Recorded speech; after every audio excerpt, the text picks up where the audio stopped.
দাইনি ইহসানা। আল্লাহ তাআলা আপনাকে আমাকে আজকের আলোচনার উপর আমল করার তৌফিক দান করুন। ওয়া আখিরু দাওয়ানা আনিল হামদুলিল্লাহি রাব্বিল আলামিন।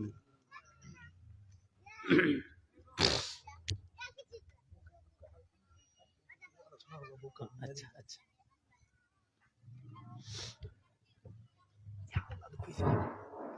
আলহামদুলিল্লাহ, আমরা এতক্ষণ যাবৎ অত্যন্ত গুরুত্বপূর্ণ আলোচনা শুনছিলাম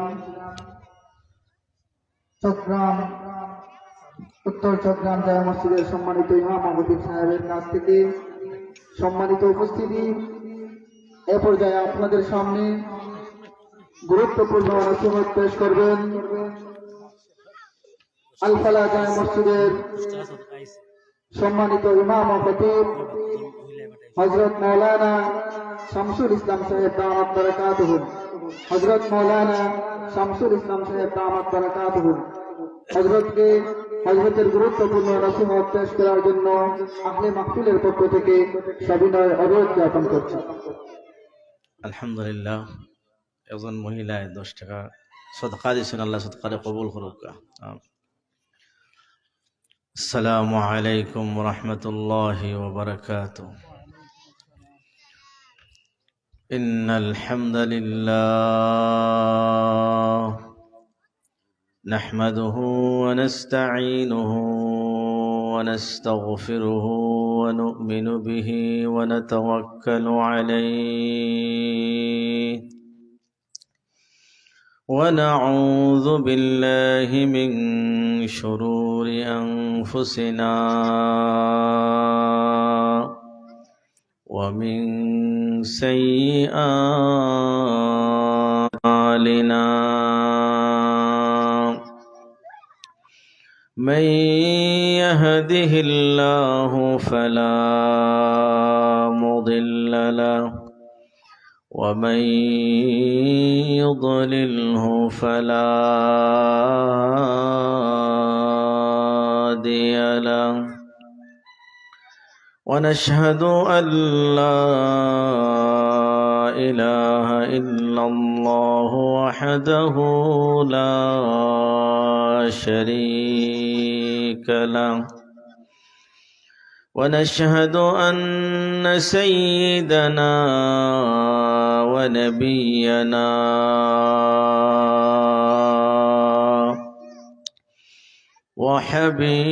وحبيبنا ورسولنا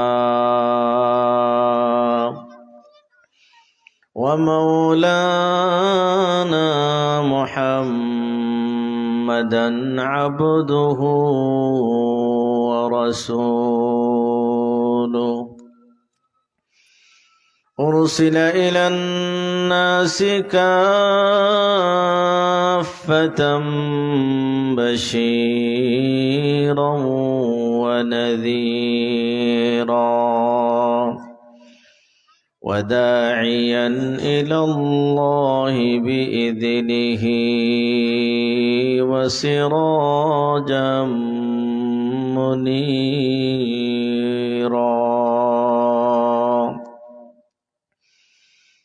أما بعد، فقد قال الله تبارك وتعالى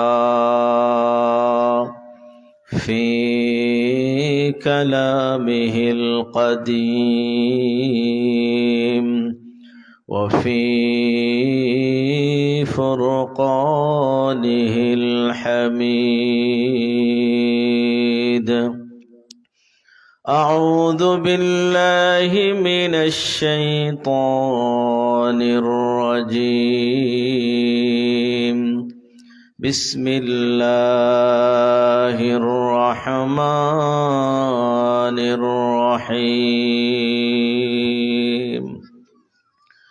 وما أصابكم من مصيبة فبما كسبت أيديكم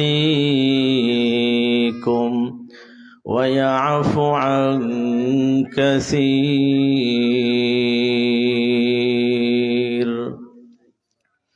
وقال رسول الله صلى الله عليه وسلم يوشك الأمم أن تداعى عليكم كما تداعى الآكلة إلى قصعتها. فقال قائل ومن قلة نحن يومئذ؟ قال بل أنتم كثير ولكنكم غثاء كغثاء السيل ولينزعن الله من صدور عدوكم المهابة وليقذفن في قلوبكم الوهن. قال قائل يا رسول الله وما الوهن؟ قال حب الدنيا وكراهية الموت، أو كما قال رسول الله صلى الله عليه وسلم. صلى الله على سيدنا ومولانا محمد وعلى آله وأصحابه وسلم. صلى الله على سيدنا ومولانا محمد وعلى آله وأصحابه وسلم. لا إله إلا الله محمد رسول الله. أستغفر الله إن الله غفور رحيم. أستغفر الله ربي من كل ذنب وأتوب إليه ولا حول ولا قوة إلا بالله العلي العظيم. الحمد لله। মহান রব্বুল আলামিনের দরবার ও অসংখ্য অগণিত শুকরিয়া যে মহান রব্বুল আলামিন আমাদেরকে তালিমুল কোরআন মাদ্রাসা চট্টগ্রাম খাদিমনগর শাহপরান এর উদ্যোগে আয়োজিত আজকের এই মাহফিলের সম্মানিত সভাপতি, সামনে উপস্থিত দিন দরদি মুসলমান ভাইয়েরা, পর্দার অন্তরালে অবস্থানরত সশ্রদ্ধ ও মা ও বোনেরা, আল্লাহ পাক রব্বুল আলামিনের অসংখ্য গণিত শুকরিয়া। আল্লাহ পাক রব্বুল আলামিন আমাদেরকে এই মহতি মাহফিলে উপস্থিত হওয়ার তৌফিক দান করেছেন, আলহামদুলিল্লাহ। মুহতারাম হাজিরিন, সময় অত্যন্ত সংক্ষিপ্ত, জোহরের আজানের সময় চলে এসেছে। তো আমি যে আয়াত তিলাওয়াত করেছি এবং এর পাশাপাশি নবীজি সাল্লাল্লাহু আলাইহি ওয়াসাল্লামের অসংখ্য আহাদিস থেকে একখানা হাদিস তিলাওয়াত করেছি।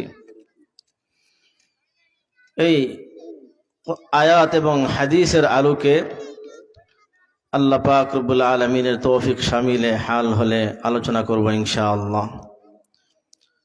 মুহতারাম হাজিরিন, আমরা দেখতেছি দুনিয়ার চতুর্দিকে মুসলমানরা নির্যাতিত, নিপীড়িত, মুসলমানরা মার খাচ্ছে। আন্তর্জাতিকভাবে এইভাবে যে মুসলমানরা নির্যাতনের শিকার, এটা কেন? অনেক মুসলমানদের ভিতরে এই প্রশ্ন জাগতে পারে যে আমরা তো মুসলমান, আমরা তো ঈমান এনেছি, তাহলে বিধর্মীরা, কাফির, মুশরিকরা কেন আমাদের উপরে আক্রমণ করবে, আমাদেরকে কেন শাস্তি দিবে? আল্লাহ পাক রব্বুল আলামিন কি এগুলা দেখেন না? আমাদেরকে কেন আল্লাহ পাক রব্বুল আলামিন সাহায্য করেন না? মুহতারাম হাজিরিন, আল্লাহ পাক রব্বুল আলামিনের পক্ষ থেকে সাহায্য আসতে হলে, মুসলমানরা বিজয় লাভ করতে হলে, বিজয়ী হতে হলে কিছু শর্ত শরাইত আছে। এই সমস্ত শর্ত শরাইত যদি আমাদের কাছে পাওয়া যায়, আমরা যদি পালন করতে পারি, তাহলে আল্লাহ পাক রব্বুল আলামিনের কাছ থেকে নুসরত এবং সাহায্য আমাদের নিকট অবশ্যই আসবে। আর যদি আমাদের নিকট এই সমস্ত শর্ত শরাইত না পাওয়া যায়, তাহলে কোনো অবস্থাতেই আমাদের উপরে সাহায্য আসবে না।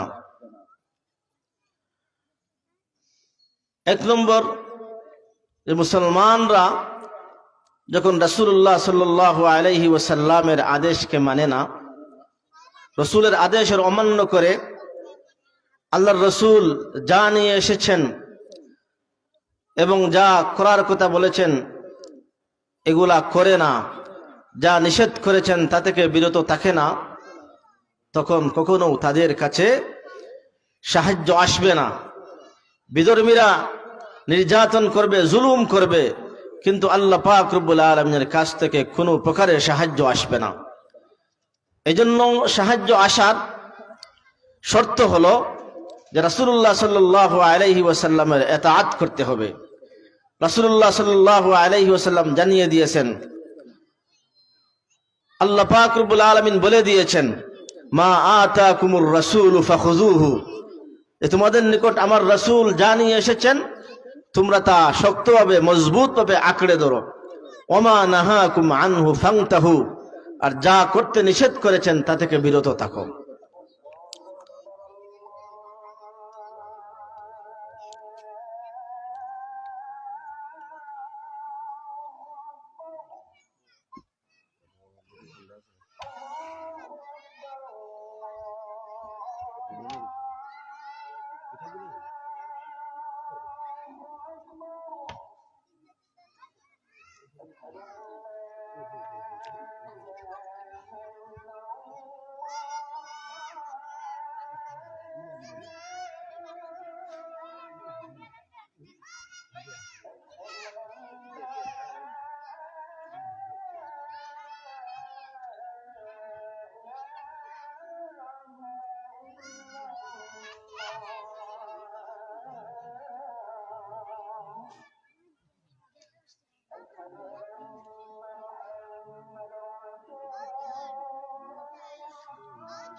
এখন তো সেই মুখে আজান হইব, বাদ দিলে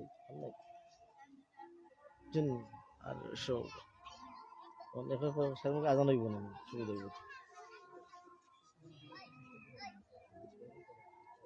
হ্যাঁ, আজান তো হয়ে গেছে, এখনো শুরু হয়ে গেছে। আপনারাও তো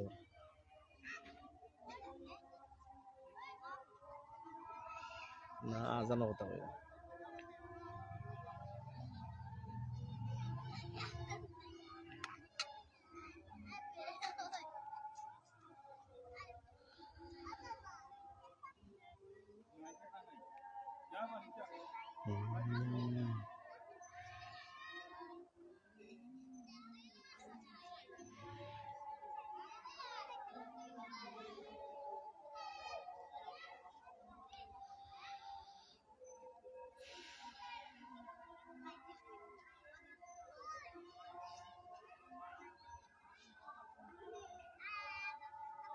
নামাজ পড়ো হইব না।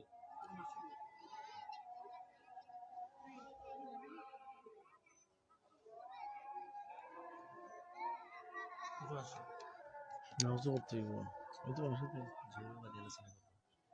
জোর বাদে আপনারা যদি ইয়ে থাকুন অন্য কেউ থাকুন থেয়ার থাকুক আচ্ছা জনাব শরীফুদ্দিন সাহেব মা বাবার মাহফিরতের লাগে 100 টাকা। জনাব শরীফুদ্দিন সাহেব মা বাবার মাগফিরাতের লাগি 100 টাকা দিয়েছেন। আল্লাহ পাক রব্বুল আলামিন সদকারে কবুল করুক। আমিন।